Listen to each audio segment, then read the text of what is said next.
Welcome to Pro Mindset Podcast. This is your host, Craig Domann. We're continuing, this is episode 2. We're continuing the journey of NFL Training Camp 2024. Before we get started, I want to put another plug in for my book, Pro Mindset. You can get your own copy at craigdomann.com. Pick up a copy of Pro Mindset and learn more of the principles so that you can apply them to your life and your career. Episode 2. Episode 1, we kind of went through the welcoming of the NFL, especially for young players, what it's like to show up to training camp. Today, we're going to talk about go into depth a little bit more about the player's journey. Let's think about a rookie showing up in the NFL. He is potentially 22, 23 years old, not talking about the COVID guys that are 24. And there's guys in the locker room that are 38, 40 years old, kickers and long snappers and quarterbacks. And there's offensive linemen in their mid-30s. Most of the primetime players in their high 20s, low 30s. He's battling against men. When he showed up in college, the age differential was maximum 5 years. He goes to the pros, the maximum differential is probably 18. When Tom Brady was playing for the Buccaneers, the differential was double their age. 22-year-old shows up, and Tom Brady's 45. So one of the biggest challenges is for the rookies. The veterans know what to expect. The veterans have been through it before. The veterans know how to pace themselves. The veterans know how to get their rest, get off their feet, take mental breaks. They know how to lock in. They know how to manage their distractions, potential distractions.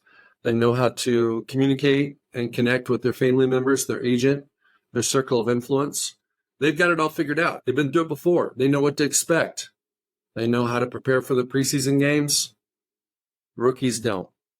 And for rookies, I think one of the most difficult things for them to make the adjustment to is simply the demand for excellence. In the NFL, it's your job. The coaches, the front office expect these guys to be pros. And not, 99%, like I talked about the last time, is not enough. It's not enough. You've got to know your stuff every single day.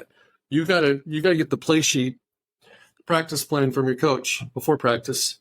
You need to go over that play sheet before practice. You need to take notes during your meetings before practice. And then during practice, you're making more mental notes about what those plays, just the intricacies of the play. What's the DNA of the play? How can I, and depending on what position I play, respond a certain way to, let's say I'm on offense and I'm a blocker, I'm blocking on this play. How do I respond? Where do I take my guy? How's the running back or the ball carrier going to basically feed off me? What are those things? What are the things that you just can't do? The guys that do the things they shouldn't do don't play. They don't make the team. So as a rookie, you want to have a commanding knowledge of the playbook, and then you want to have an understanding of the dynamic of how the play shows up on the grass when the defense or the offense, the opposition, is doing something to make it difficult for you to do what you're supposed to do. And what is plan B if you can't really accomplish what the play calls for, and for the play still to be successful? And then how do you deal with the issue of learning from a vet? If you're a young player, how do you learn from a vet? How do you know if that guy's really telling you the truth? How do you, if that guy is super dude, he's probably telling you the truth. But if it's a guy that feels threatened and thinks that you have a chance to take his job and take his roster spot, he's probably going to tell you 95% of the truth. He's going to bring your trust, coach you up, help you out until that moment in time where he senses his job is in jeopardy. At that point, when you trust him, when the rookie trusts him, he's going to say, man, that's not really that big a deal. Coach doesn't care if you do that or not.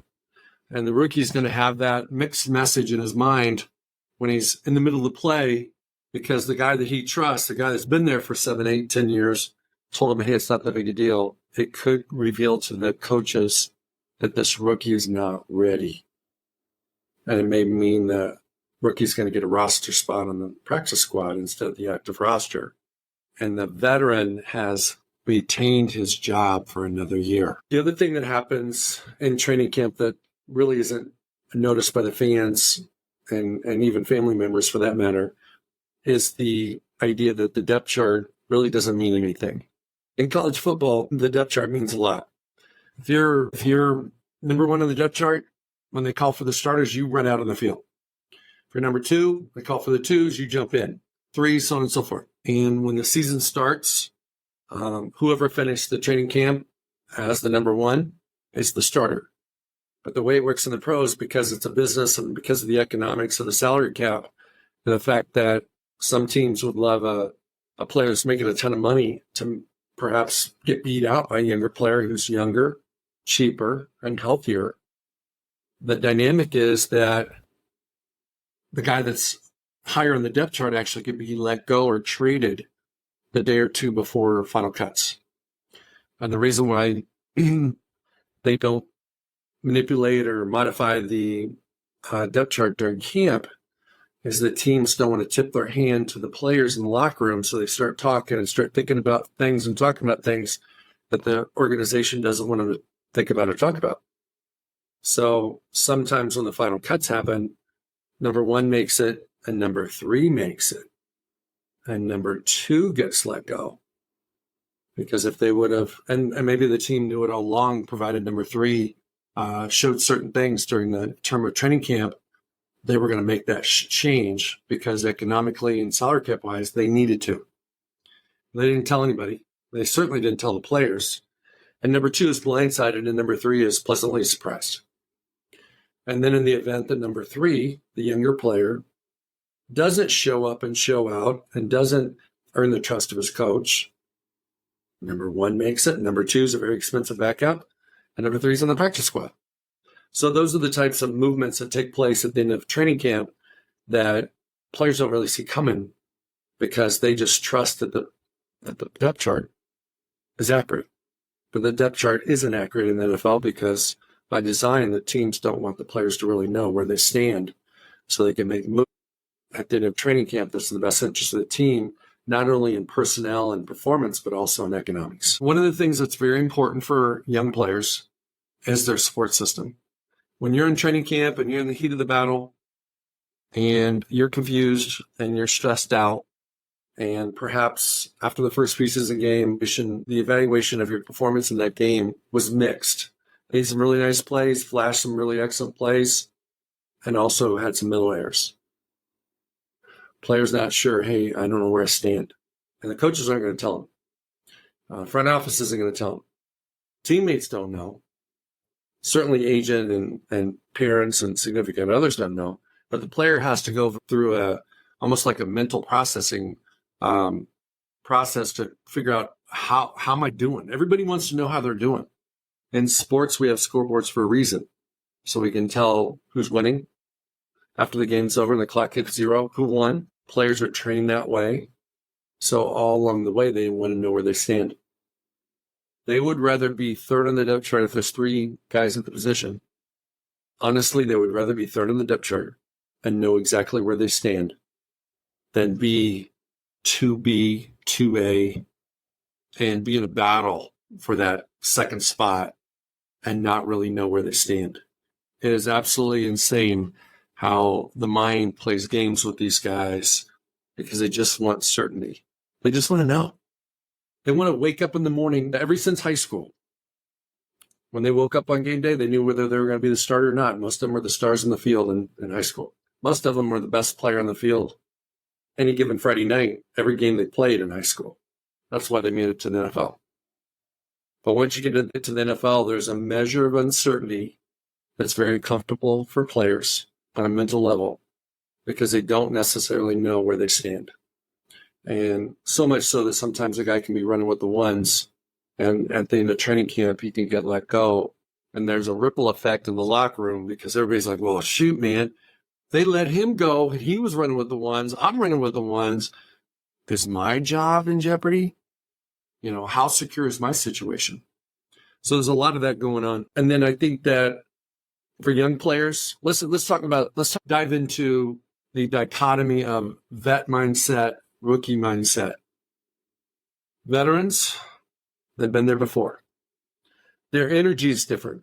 Their confidence is different. Their interactions with their teammates is different. Their response to competition is different. Their understanding of how to pace themselves, how to learn the playbook, how to have a commanding knowledge of the playbook, even though they may not be getting all the reps, is different. Rookies are on the opposite side. They're trying to figure it out. They're trying to figure out, how do I act like a vet when I'm a rookie? Because you've got to act like a vet. You got to act like you belong. You know, my wife talks all the time about when you judge a queen competition, even before the competition's over, the judges know who the queen is because she's wearing the crown before they give her the crown. And in NFL camps, it's no different. As a young player, if you don't walk like, talk like, think like, respond like, work like, and most importantly, perform like the guy that should be there, you're probably not going to be there. And if you're the player calling mom and dad and your agent and everybody else every night going, man, I sure hope they like me. Hoping doesn't get you anywhere in the NFL. You have to have confident energy when you're in the NFL training camp. You have to show up every day, and every time you have a bad play, every time you have a missed opportunity, every time you have a self-sabotage, every time you don't get in. Could be a period where you don't even get in. Maybe they're tagging you for being a special teamer your first year, and they really don't have plans for you. They don't have need for you to play at your position, your main primary position. It could be a linebacker, it could be a safety, it could be anything like that. But you don't know that. And you get really worried. The player gets really upset, gets very nervous because he's not getting reps at his position. When in fact, the team doesn't even care. The team just wants him to learn that position and be later on in the season, if there's an injury, they just want him to be a dynamite special teams guy. Well, the problem with that is most people don't grow up dreaming of being the Matthew Slater of the NFL. You know, the guy with the Patriots that played for 14, 15 years and went to the Pro Bowl more than 10 times and made a lot of money, primarily being a special teams demon for the Patriots. That's not a mindset that most rookies have.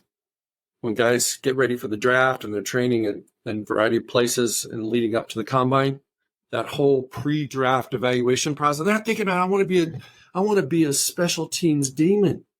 No, they want to play their position, tight end or receiver or running back, whatever it is. But in the NFL, you have to find a role.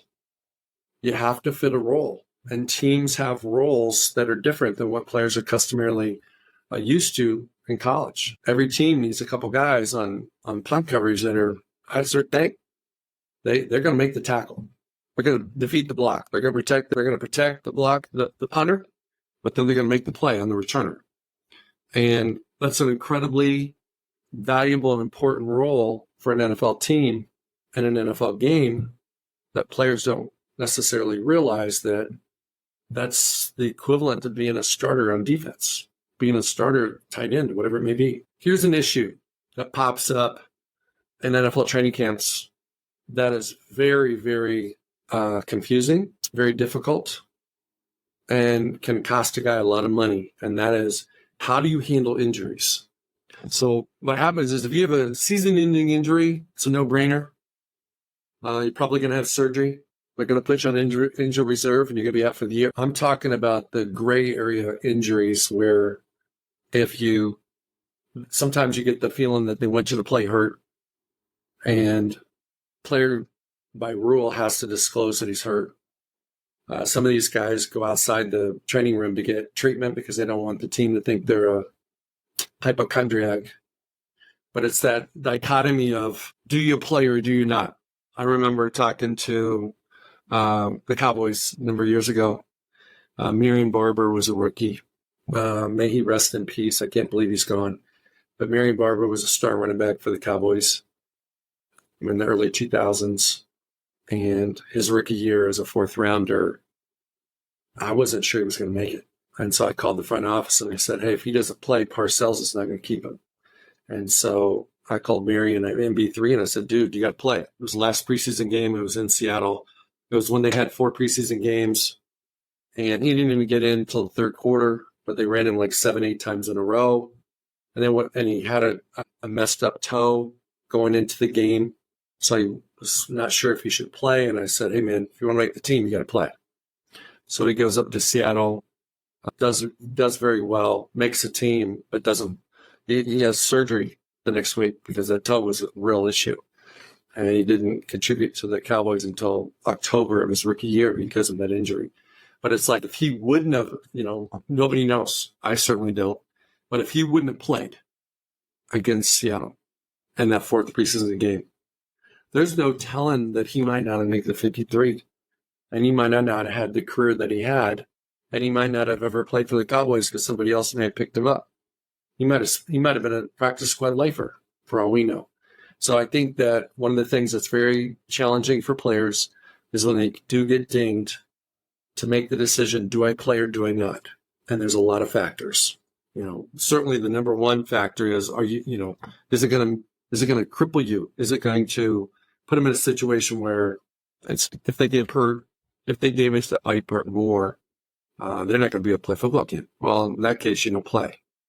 But if it's a situation where you play hurt, you show the team you're tough, it's something you can recover from. There's about 10 days between final cuts and the first regular season game. If that's enough time to get yourself ready, then you should play. Okay. But that's always a decision made between the player and the agent, and every good agent's going to let the player make the decision because it's his body. But the agent's going to give him feedback and counsel on whether he should or shouldn't play. And the agent's got to know the gravity of the injury, and he's also got to know the perspective that the organization has about the player. What is their thoughts? What is their projections? What are their plans? And decipher for the player, hey man, my recommendation is you do or you don't because of X or Y. So I want to stop right there on episode 2 of 2024 Pro Mindset Training Camp. And I want to put a shout out again for Pro Mindset, the book. I'm CraigDomann.com. And we'll catch you the next time. Hey, it's Craig Domann, the host of Pro Mindset Podcast. I want to thank you for listening or watching today's show. And you can catch us every week on the normal social media platforms like YouTube, Facebook, Instagram, and all the listening podcast platforms. I hope you enjoyed today's show, and more importantly, I hope you gained a pro mindset insight. Please be sure to rate and review Pro Mindset Podcast, and I look forward to catching up with you on our next show.